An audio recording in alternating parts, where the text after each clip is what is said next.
We'll talk about the onboarding process in general, the process we followed to build all of these, the process that a network function provider, or probably the provider with the help of a system integrator,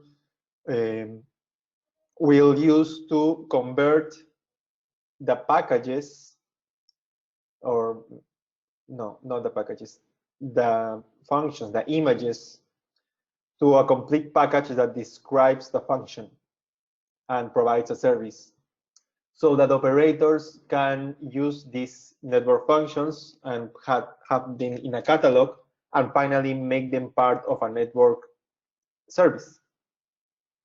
So that's why it's important to understand the onboarding process. I'll move this to other window so that I can see the questions. In OSM, we have a guide, which is the Pmf of Boarding Guidelines, which has been built for BNF providers so that they can build their own packages of open source MANO. So the onboarding process is all about building BNF packages that can be unique and can be reused across different infrastructures. So the packages you see here, for example, we have built them thinking about that, thinking that you can reuse that in this case it was Etsy's NFBI and Vim. In other case, it could be another OpenStack setup at your offices, or it can even be a set of laptops or a single server. Doesn't matter. It should work the same as long as you have something. This NFBI platform, open source MANO, that can abstract you from the complexities of the infrastructure and the particularities of the infrastructure. So that's why it's important to create these packages that can be distributed through, in this case, in OSM, we have now this repo feature where we can put the BNFs and you can pass the instantiation parameters, which makes sense for your specific infrastructure. See that in this case, we have been passing parameters. Let me share this, for example. These parameters are particular of the infrastructure of Etsy, these specific IP addresses. The rest are generic, but these ones belong to the addressing of Etsy's gates cluster. So that's why it's important to know that the BNF package, in most cases, in all cases, ideally, should be unique. You would not need to change it all the time.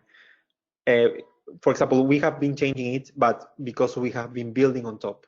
But once you have the final parameters, then you don't need to touch it again, ideally.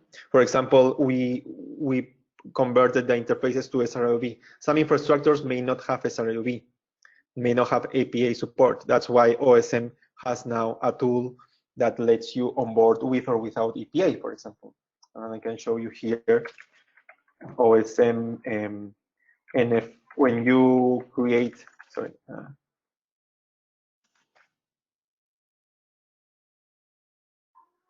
when you use, for example, the NF one, this command that we have been using a lot to validate, build, and upload the package, we can run it with these settings: override EPA, override non-EPA, and it will remove all settings. For example, if you add override paravirt, it will convert all sr-iov interfaces to paravirt. So the final packages that we built here in this week have sr-iov, and this should not change. And then open source MANO would let us use those unique packages and probably onboard them to certain environments that do not have EPA using these things. That's why by building unique BNF packages, it's easier to distribute them across the world, and vendors of network functions can just have a single way to describe a product, and then open source MANO would let the operator include that in their network service and adapt that package or that function with instantiation parameters to the infrastructure that they have. I have a question here. Do VNFs need to be open source? What's the incentive for traditional hardware company to bundle a VNF? No, of course, they do not need to be open source. There are a lot, I think, in the market right now. Most of the network functions are proprietary, and probably reusing some open source projects here and there, and building their own stuff on top of it. And they are proprietary products. So the incentive is the distribution, the automation, that, well, not necessarily the automation. I guess the distribution is incentive for VNF vendors, because they can have a unique description or package that describes the function and publish in a catalog that their customers can easily onboard in their systems with a tool like open source MANO, with an NFBO like open source MANO. That's the incentive for VNF vendors. And but of course, the automation part is the incentive for the operators. Operators need to benefit from having operations that belong to day one and day two, even the basic day zero operations automated, so that each deployment of a VNF doesn't take months or take a lot of professional services from the vendor of the VNF. It's not that that's bad, it's just that sometimes it's prohibitive to deploy a VNF everywhere, if only the vendor knows how to deploy it and there's no automation in place, with all the tools that are available now to automate. The idea, part of the idea of NFV was or is to automate day one, day two operation, so that given a VNF package that is not only described to be virtualized, but is also including the scripts, the programs, the applications that will automate the day one operations, the operator would take the NF package, put it in a network service, along with all other VNFs, so that it's in their catalog and they can instantiate it with particular parameters for their infrastructure, and then they have the services ready to receive subscribers, let's say, in an automated fashion. They just click launch with parameters, and now we have, like we did with Magma, right? We click launch with parameters, and then we have inode V ready to receive, sorry, EPC ready to receive inode Vs. Then imagine that someone goes to a site and installs the antenna and installs probably a virtualized inode V in an edge node from an orchestration platform as well. And then we run a data primitive in the central EPC to register this inode V. And that's a day two operation. So that's huge for operators compared to having to acquire a network function and then having an integrator of the network function provider to go to the site and with a USB stick and put the software on it and spend days there with a laptop configuring it so that it's ready to provide services. Then when there is a change, we need to log in and give remote access to the vendor so that he can enable more services. That's what we want to avoid, because that belongs to the physical appliance-based world. We now, in the virtualized world, have the tools for orchestrating all of that and launching services in seconds. Okay, so we went through the process of building these unique packages, and that's called onboarding. Onboarding is just not uploading the package to the system. It's more than that. It's preparing that package so that it complies with having this automation embedded and this independence from the infrastructure. Okay, so to onboard a BNF Sí, me package, we cuentas have cualquier cosa si te puedo ayudar. Voy a ver qué pregunta sorry, útil sale del someone bicho is este. not in mute. It's talking loud. Try to see please. Sí, me avisas cualquier cosa. Okay. So to onboard these packages, we need to define some things. We need to know the function that we are providing. We need to know the requirements it will have regarding resources, CPU, RAM, storage. But not only that, we need to also know how it needs to perform, and so which techniques, with which EPA techniques we need to activate so that the network function works as expected. And all of that is part of building the package, because all these settings are described in there. We need to be clear about the topology that our network function will have. We need to be able to start these images with the right information to access it, to be able to manage it, to be able to have the proper routing in place. No? So that belongs to the zero requirements, all of this. So being able to launch the virtual machines, the containers, with the right information to be able to be managed, that's what we call day zero.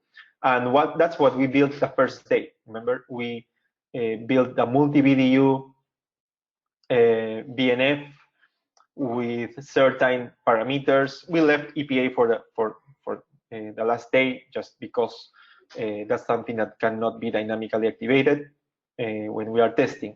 But that also belongs to day zero. We need to define all these things. And then in this guide, you will find not only the description of what you need to consider to build the package for day zero, but also a detailed description on what commands and how you would use the OSM information model to build these descriptor files and include these cloud init files and all the information for EPA and all of these things that matter for instantiation and the performance that the image needs, and also making it manageable.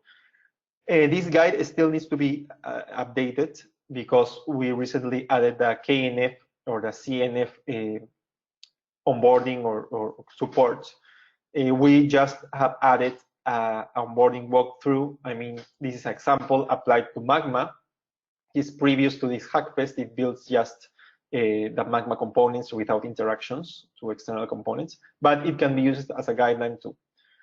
But this documentation is more complete than just providing an example or a couple of examples. It goes through how to build your package so that they not only instantiate the VMs or the containers, but they provide all the automation embedded and the performance that you need. So here we have documentation about how to build proxy charms. It will be updated to cover the new operators framework, which we have been learning this week. And also, it needs to include the possibility of doing some native charms inside the image, inside the virtual machine. And then day two operations, which include, well, on-demand things that we can do with our VNF. So all of these, let's say, a structure on how to build this descriptor is documented here. I will share this document in the chat just for you to have it there. So whenever you are building a VNF from scratch, this should be handy, it should be useful, and it needs to be updated to the latest release to cover the new operators framework and also to cover the KNFs in a more detailed level. Okay. So having seen that, you will have access to this public repo where the final packages are. You may see some updates coming in, maybe some optimizations that were done, but the network packages that you install are all based on what is here. You will also have access to an HC repo, which will host these same packages in the format that the OSM repositories feature expects, so that you can, in your own instances, import the packages directly without having to download them from here, validate them. Here you will find this, for example, BNF package, and I would like to review that. So first day we saw that the things that relate to day 0. So for example, the cloud init that we would use, the resources that this image would take, the image name, the interfaces. As you can see in here, we have the sr-iov type commented so that you can play with and without it. But I just told you that the final version is with sr-iov, and if we are following the NFV good practices, we should just put sr-iov there and let the MANO system, in this case open source MANO, select between if activating sr-iov or replacing that for a paravirt type of virtual interface, depending on the infrastructure. So again, we are looking to have unique packages. We have internal connection points, and the first day we saw that these internal connection points or internal VLDs that connect internal connection points give the vendor the opportunity to set some fixed parameters that are not necessarily depending on the infrastructure. So you can see some IP addresses here. You may even see some MAC addresses here. That's because some vendors have some strict requirements, especially those who still are somehow in the Pmf world, but trying to migrate to a virtualized world in phases. So it's almost a PNF, but embedded inside a virtual machine. Those kind of elements today we have a lot, and we see that they benefit from having the possibility to control this addressing in a fixed way. And it doesn't matter, because in this case it's an internal VLD, and conceptually speaking it's one of these networks, so it doesn't make the difference, but it's expected to be isolated. It's not routed. So the operator that receives a VNF designed in this way can quickly tell, okay, this topology here contains an internal connection point. I know that, and if, of course, the VNF vendor should not ask the operator to route and try to reach this internal connection point. Otherwise, it becomes an external VLD, and that's not what is meant to be used. So then we have IP profiles that let us set this the subnet requirements that will be created in the bin. And so all of these parameters belong to what we would call day 0, cloud init and the structure of our virtual machine. Then we have day 1, and then things start becoming more interesting, because we have the possibility of configuring, automating the configuration of our elements. And you can see here the primitives, right? The primitives, the names, reset ID, add net, add gateway, add test subscriber. All the things that are happening automatically are here in initial config primitive, and they are run in sequence, one after the other, as we desire. So that's day 1. And of course, I forgot to mention the monitoring part that lets us activate the monitoring of our BDUs, or of our BNFs, and let us grab metrics from the bin, from the NFPI. We are in the process of enhancing this to include gathering metrics directly from the BNF. We have that in place today with QU. but it will migrate to a different component just because UU was not meant for metrics, but for automation. So, but what you won't find here is the details of those automation primitives. You just have the names and the parameters. So that's where the package starts to take more relevance than the descriptor itself. No? Beyond the descriptor, we have other folders that implement, for example, you have the cloud init folder that has the details of the cloud init scripts, and then we have the charms folder that implements the day 1 and day 2 primitives. And this we saw in day 2, I mean, second day, yesterday. So this is built by the BNF vendor to automate the operation so that whenever the operator consumes this BNF and launches it, the BNF is ready. And it may receive parameters that are provided at instantiation time so that it is activated with the functions or the features that the operator needs.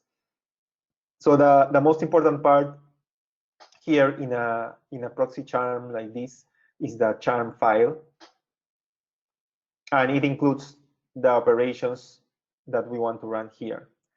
So add net, add gateway, reset ID, add hosts, restart Magma. All of these primitives that are exposed even as either as day 1 or day 2 operations, they are all coded in the same way. And in the descriptor, we specify which ones are day 1 and day 2, which ones are just day 1, which ones are just day 2. So then we have the code associated with it, and this is where we have the freedom to put whatever automation we need using Python. In this case, as I mentioned, we are running inside the machine this script that is bundling some other operations towards the orchestrator to do some things. In this case, add a network, add the gateway itself. Also, we are passing parameters that are at the same time passed as at instantiation time. Add hosts, reset ID, restart Magma. So everything, all of this code will adapt to the BNF in particular. So if you are building a BNF for another thing, will have other operations, other different things here. So this file has a structure, but at the same time, the freedom to put whatever amount of methods we need and or functions we need to run, and the details of that function is also, of course, depends on our function, on our network function. Then we have this one that runs as a native primitive, but as you can see, is the same code. Just the only difference is that it's not running from OSM remotely logging into the machine, but OSM is just installing their UU element, an agent, so that it can run all these operations. And in this case, you can see that we have these operations that correspond in our particular BNF to the emulator. And you can see, well, the ones that we care more about are the register InnoV, the attach UE, unregister InnoV, and detach UE. And also we have an extra one, which is more like a helper for this Hackfest scenario, which removes the default gateway that the HC management network delivers to us. So the register action is running a process inside the emulator as a daemon, and this process implements a InnoV, a virtual InnoV, and emulates that. And it expects to connect to a EPC, and on the other side, it waits for connections of user equipment. And then we have the unregister that just kills that process. Then we have the UE that adds a user equipment or user, well, an emulator of a cell phone with the parameters that we pass. It can be of a test subscriber or it can be other parameters. We can emulate whatever we want. and then we have the detached one. So and one that removes the default route just for convenience for this exercise. So this is the way that day one and day two primitives are implemented. So this all of these files, the descriptor, the day zero cloud init automation, and the day one, day two automation through primitives are building our package. And when we compress this in a tar file and upload it to OSM, well, and if that all of that is done under the hood now with the new commands like nf package create, then we are ready to instantiate that in the context of a network service. And similar with the CNF, no? In the CNF, we have the descriptor file. It's shorter because in OSM we use separate files or separate mechanisms that deploy on top of Kubernetes. We use either Helm charts or we use UU bundles. In the case of a suite, it's a UU bundle. You saw it in the session with Dominic. So this is modeled with the basic needs of that OSM needs to identify the CNF properly. And in this particular case, with UU bundles, today we support this kind of primitives, which are very similar to the VDU configuration case that you saw earlier in the VDU, in the SRS LTE. But these are KDU configurations, which work very similar. In this case, we have the add URL primitive and the delete URL primitive URL, sorry. And then we have the bundle YAML that describes how to run this on top of Kubernetes. I mean, which charm to use. There's this well-known charm that implements a squid, which is the element that we are configuring, or sorry, instantiating. And then we have the charms that provide us with the delete URL and the add URL functions here. But I'm not following probably it completely because I couldn't find the delete one. But anyway, as you can see, in the similar way as the operations in DNFs, we have the operations in CNFs. And sorry, then we have. Sorry, just to add, the add URL action is in the actions folder as a bash action because I wanted to show both. Oh, great, thank you. Here is. So this is done with bash, as you can see. Thank you, Dominic. And then, we have the other type of CNF that we saw was this one, which belongs to the arcader of Magma.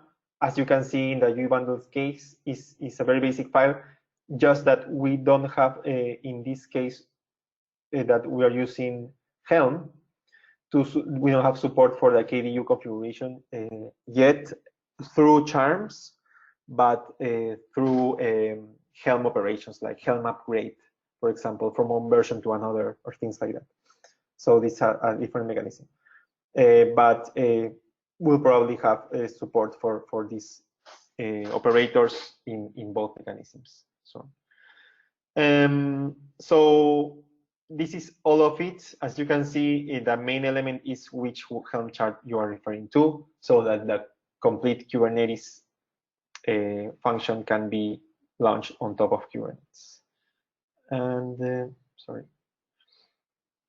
So that's how we are modeling things. And remember that we also have the PNF that is modeled as it was a BNF, but the only thing that we want to run against this element is a charm to automate the operations, because of course we can't instantiate a physical element, but we can say, okay, this is a physical element that is out there in my data center, and I want it to be part of a network service because I want to run operations over it that have to do with my network service in particular. So in this case, we just enabled this BNF or PNF as a PDU type gateway. Then we provide some credentials to it. We can also authenticate through keys or whatever mechanism is available.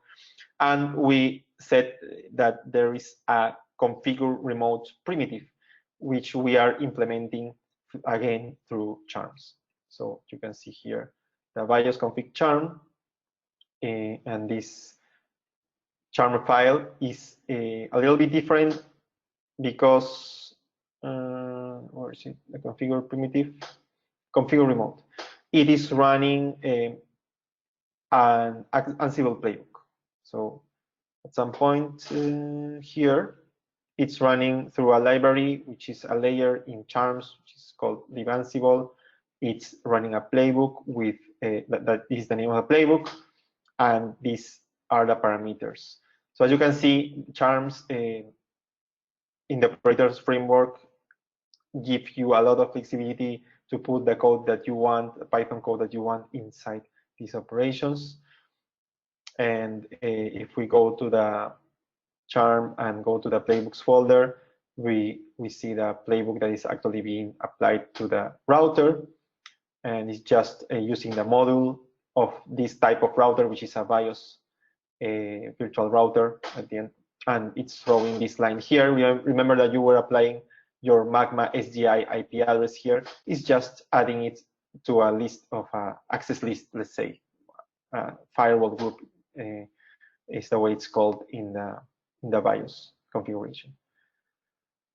So that's pretty much it. That's how we build the packages and how they relate to the onboarding of a network function. And then we have the network service that belongs to the ground of the operator, to the responsibility of the operator. So the operator has the opportunity to pick a VNF from one vendor and a VNF from another vendor and make them part of their own network service. So all of what is happening here in a network service is all about connecting VNFs between each other using BLDs that are part of the infrastructure of the operator. That's it. We also have a possibility, not in this example, but we have a possibility to run network service level primitives, so that we take information from one VNF and use it with another VNF, and that's very useful. But of course, that is not in the responsibility of the vendor of the VNF, but of the operator, because the operator is the one that is trying to interconnect or interoperate two different network functions, for example. And finally, we saw the slices. I'm sorry, keep going out. The slices the slice is described by a YAML. I think this is the network service template, the network slice template, which group network services. So and we call them net slice subnets here. So we have a net slice subnet that is the access gateway, and we have the net slice subnet that is the Magma Orcator. And as you can see, we are just referring to the names of the network services. So this is a slice that is built out from a network service that is the access gateway and a network service that is the Orcator. Why did your second slice, when you launched it, it didn't launch another Orcator? Because this flag is set, is shared true. That is, we only need one single instance of the network service, and the other ones will share it. So that makes a lot of sense for a packet core like this, because we'll see in the diagram, because a single orchestrator can manage dozens or hundreds or thousands of packet cores. And well, we will keep complying with the requirements of network slicing that will allow us to set some maybe quality of service parameters for each slice. And we just need to specify which BLDs interconnect our different net slice subnets. And that's pretty much it. We have other things that we have seen over the the sessions, the PDU creation, the port mapping for SDN assist. For SDN assist, the price list from the placement element, and all of these will be documented here. There is an interesting walkthrough documentation from Mark that is somehow included in the slides from the first day, which we can link it here too, because it goes deeper into how you would run every single thing. So we'll try to put everything here and post and always link this source of the network scenario with the package repo of OSM, so that you can download it to your OSM instances instantly with a command.